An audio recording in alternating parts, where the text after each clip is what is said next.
आज Poonam love marriage करके अपने पापा के पास आई और अपने पापा से कहने लगी, पापा मैंने अपने पसंद के लड़के से शादी कर ली है। उसके पापा बहुत गुस्से में थे, पर वह बहुत सुलझे हुए शख्स थे। उन्होंने बस अपनी बेटी से इतना ही कहा, मेरे घर से निकल जाओ। बेटी ने कहा, अभी मेरे पति के पास कोई काम नहीं है, हमें रहने दीजिए, हम बाद में चले जाएंगे।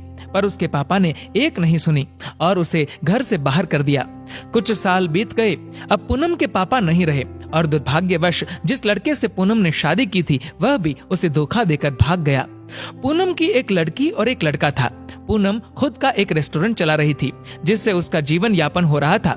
पूनम को जब यह खबर हुई कि उसके पापा नहीं रहे तो उसने मन में सोचा, अच्छा हुआ मुझे घर से निकाल दिया था, दर दर की ठोकरें खाने के लिए छोड़ दिया था।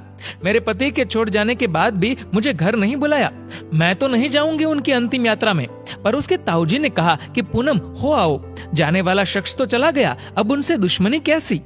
पूनम ने पहले हाँ ना किया, फिर सोचा चलो हो आती हूँ, देखूं तो जिन्होंने मुझे ठुकराया वह मरने के बाद कैसे सुकून पाते हैं।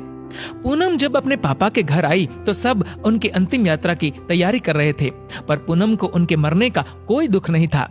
बस वह अपने ताऊजी के कहने पर आई थी। अब पूनम के पापा की अंतिम यात्रा शुरू हुई। सब रो रहे थे, पर पूनम दूर खड़ी हुई थी। जैसे तैसे सब कार्यक्रम निपट गए। आज पूनम के पापा की 13वीं थी। उसके ताऊजी आए और पूनम के हाथों में एक खत देते हुए उन्होंने पूनम से कहा, ये तुम्हारे पापा ने तुम्हें दिया है, हो सके तो इसे एक बार जरूर पढ़ लेना। रात हो चुकी थी और सारे मेहमान जा चुके थे। पूनम ने वह खत निकाला और पढ़ने लगी। उस खत में सबसे पहले लिखा था, मेरी प्यारी गुड़िया, मुझे मालूम है कि तुम मुझसे नाराज हो, पर अपने पापा को माफ कर देना।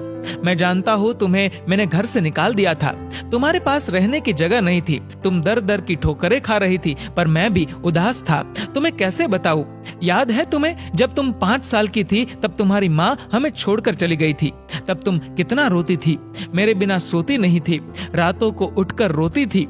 तब मैं भी सारी रात तुम्हारे साथ जागता था। तुम जब स्कूल जाने से डरती थी तब मैं भी सारा वक्त तुम्हारे स्कूल की खिड़की पर खड़ा होता था और जैसे ही तुम स्कूल से बाहर आती थी तुम्हें सीने से लगा लेता था। वह कच्चा पक्का खाना याद है जो तुम्हें पसंद नहीं आता था, मैं उसे फेंक कर फिर से तुम्हारे लिए खाना बनाता था ताकि तुम भूखी ना रहो।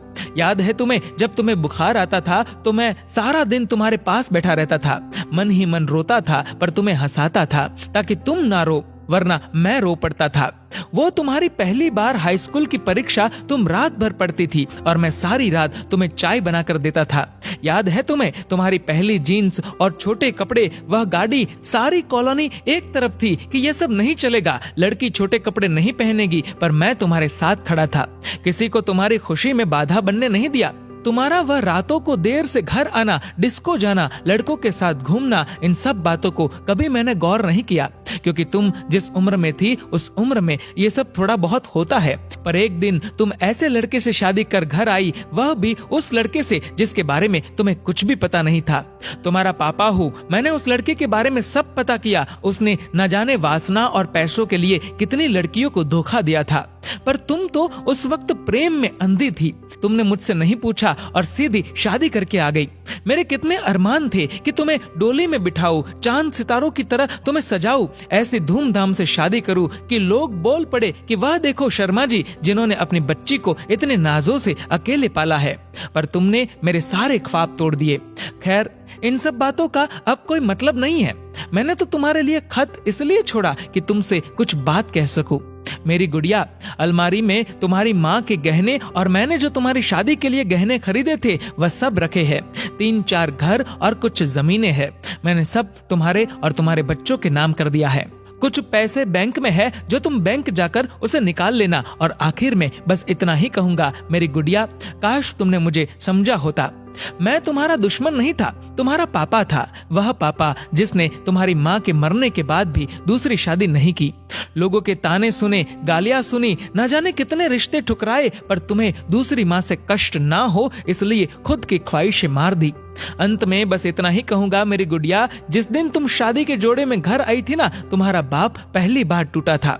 तुम्हारी माँ के मरने के वक्त भी उतना नहीं रोया जितना उस वक्त और उस दिन से हर दिन रोया।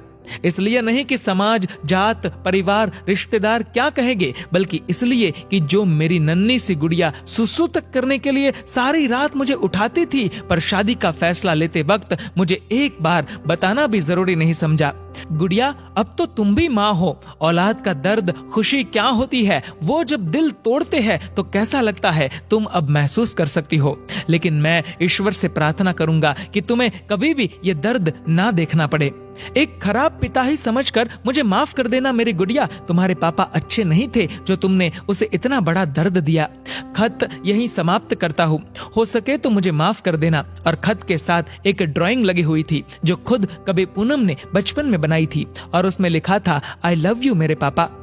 इतने में उसके ताऊजी आ गए। पूनम ने उन्हें रोते रोते सब बताया, पर एक बात उसके ताऊजी ने बताई। उसके ताऊजी ने कहा, पूनम, वो जो तुम्हें रेस्टोरेंट खोलने और घर खरीदने के पैसे मैंने दिए थे, वह मेरे नहीं थे, बल्कि तुम्हारे पिताजी ने मुझसे तुम्हें दिलवाए थे। क्योंकि औलाद चाहे कितनी भी बुरी क्यों ना हो, माँ बाप कभी बुरे नहीं होते। औलाद चाहे माँ बाप को छोड़ दे, माँ बाप मरने के बाद भी बच्चों को दुआ देते हैं।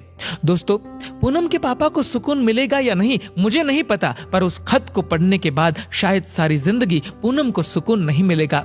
आखिर में बस इतना ही कहूंगा कि लव मैरिज करना कोई गलत बात नहीं है, पर यदि इसमें आप अपने माताजी, पिताजी को शामिल कर ले तो अच्छा रहेगा। क्योंकि पत्थर से पानी निकल जाता है, वह तो माँ बाप है ना, कब तक नहीं मानेंगे।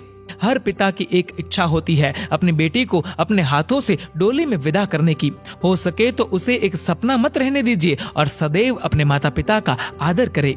दोस्तों, इस वीडियो को लेकर आपकी क्या राय है नीचे कमेंट करके जरूर बताएगा। और अगर आपको ये वीडियो अच्छा लगा हो तो इस वीडियो को लाइक करेगा, शेयर करेगा ज्यादा से ज्यादा लोगों तक। और ऐसे ही और भी इंस्पिरेशनल वीडियोस के लिए सब्सक्राइब करें हमारे यूट्यूब चैनल को और फेसबुक पर फॉलो करें हमारे पेज को। धन्यवाद।